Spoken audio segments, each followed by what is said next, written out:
Assalamualaikum warahmatullahi wabarakatuh, Habib Umar. Perkenalkan, nama saya Rigen, nama panggung, nama asli saya Muhammad Rizky Rakelna, Habib. Siapa tahu kalau sempat disebut di doanya Habib nanti ya. Pekerjaan saya adalah seorang komedian, jadi saya senang sekali membuat orang tertawa dan mungkin kalau orang-orang melihat saya senang bercanda. Tapi kadang saya takut gitu, Habib. Jangan-jangan apa yang saya lakukan dianggap main-main di mata Allah Subhanahu wa taala. Jadi yang ingin saya tanyakan, bagaimana cara seorang komedian menjaga niat dan batas agar humor yang disampaikan tetap bernilai baik dan tidak menjauhkan diri dari Allah Subhanahu wa taala. Itu aja Habib, mohon pencerahannya. Assalamualaikum warahmatullahi wabarakatuh.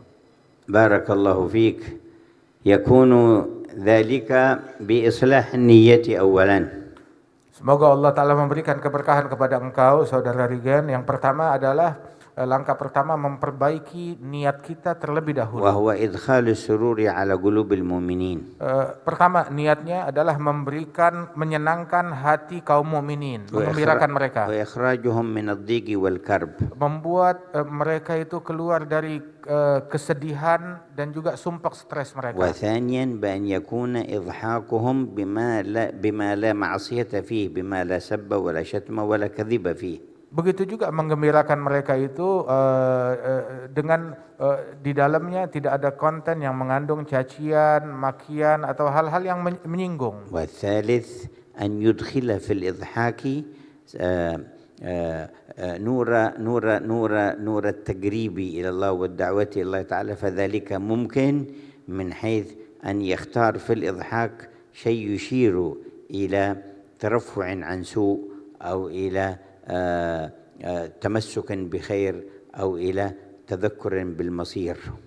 Dan hendaknya yang ketiga itu apabila bisa memasukkan di dalam konten komedi tersebut dikemas dengan kemasan di dalam itu ada cahaya Allah Subhanahu wa taala yang tersirat di dalam membuat orang makin dekat kepada Allah Ta'ala ataupun membuat orang meninggalkan daripada keburukan atau hal-hal yang buruk, disusupkan dengan hal-hal yang demikian.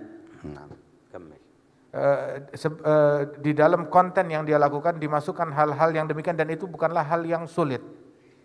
وكان في الصحابة من يكون فكاهيا ومضحكا للجلساء. Dulu di kalangan para sahabat Rasulullah ada juga orang yang sifatnya jenaka dan menggembirakan para sahabat. ومنهم سيدنا نعيمان.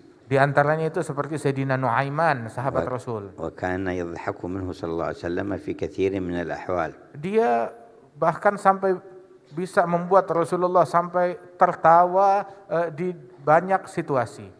وكان إذا رأى شيئا جاء من البادية من الفاكهة والثمر يشتريه دينا ويأتي به إلى رسول الله.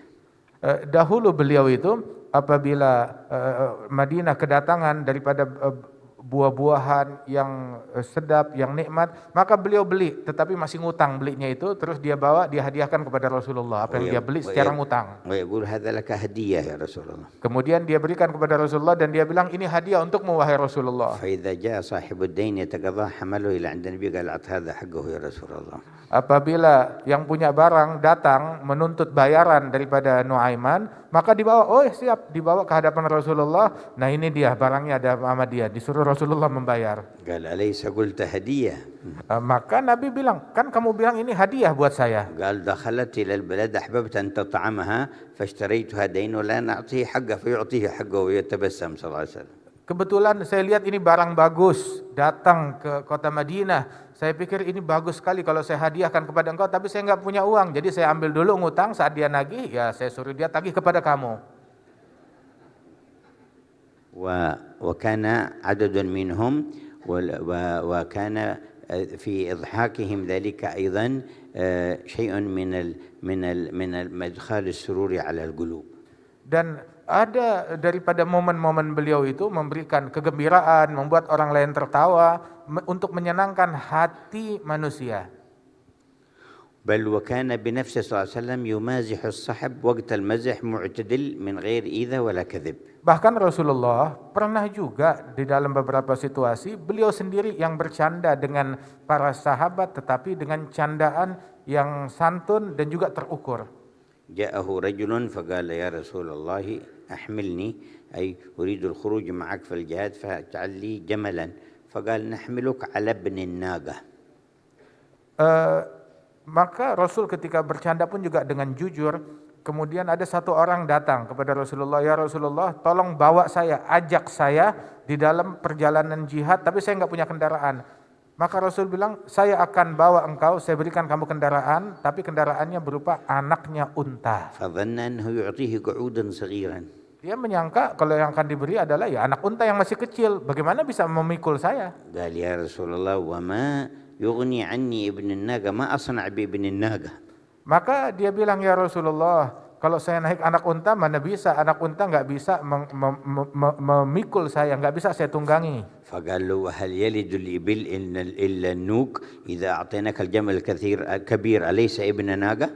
Maka Rasul menjawab, loh bukankah setiap unta itu adalah anak dari seekor unta juga, anak dari seekor unta betina. Jadi unta dewasa pun juga dia sebenarnya anak daripada unta. وجاءته امرأة مرة فقالت إن زوجي يقول كذا وكذا. Ada seorang wanita berkata kepada Rasulullah, ya Rasulullah, suami saya berkata nitip pesan ini dan itu. فقال زوجك الذي بعينيه بياض. Maka Nabi bilang, oh suami kamu yang matanya putih itu ya? قالت لا يا رسول الله ما بعيني زوجي من بياض. Maka wanita itu bilang, ya Rasulullah, suami saya normal, matanya enggak putih. قال بلى قالت أنا أعرف زوجي ما في عينيه بياض. Nabi bilang, iya mata suami kamu putih. Bilang, saya tahu suami saya matanya enggak putih. قال هل من إنسان ليس في عينه بياض؟ Nabi nanya, memang ada manusia yang matanya enggak ada putihnya? أنا ما عنيت بياض سواد من العين البياض الذي حوالي العين. Artinya itu mata manusia pasti ada putihnya, enggak mungkin putih semua matanya ataupun enggak ada putihnya sama sekali.